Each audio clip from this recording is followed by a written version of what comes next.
похожие следы, как у снежного барса. Может, пятка? Ну, пятка-то вот она, а пальцы вот так.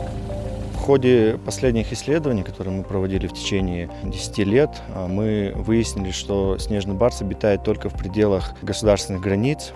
Вот, то, что в Казахстане нету таких самостоятельных популяций, которые находятся внутри страны. Они находятся в пределах государственных границ с Узбекистаном, Кыргызстаном, Китаем и Россией. И в 2016 году мы совместно с нашими партнерами, друзьями из Китая, Кыргызстана инициировали трансграничную инициативу по сохранению снежного барса при поддержке международных фондов из Британии, Германии.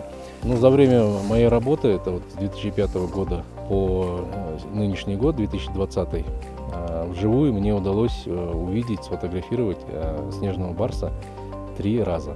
По Казахстану у нас прогнозируется где-то порядка 130-150 особей снежного барса. Но основная масса, популяция, она находится именно в Зайлийском Алатау и в Джунгарском Алатау.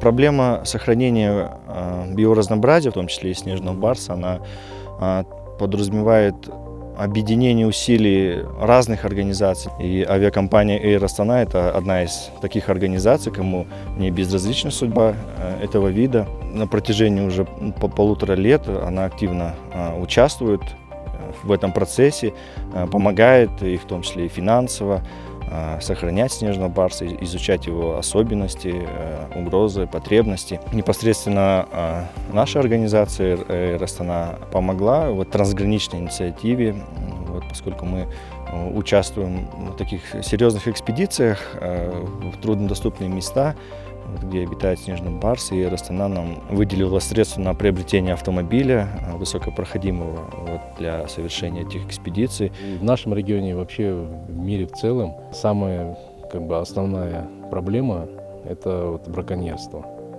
Не как напрямую, например, на снежного барса, а как на его кормовую базу. Это сибирский горный козел, тот же архар.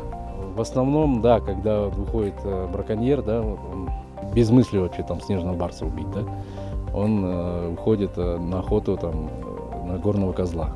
Бывают такие случаи, он не увидел, например, не смог добыть горного козла, встретился тут барс. Почему бы не стрельнуть? Есть такие люди. Бывает то, что пугаются, сразу автоматически стреляют, якобы боятся, что он нападет. Но барс никогда не нападет на человека. Сам никогда, он не агрессивный. Нет таких случаев вообще в мире и вообще в истории, чтобы снежный барс напал на человека.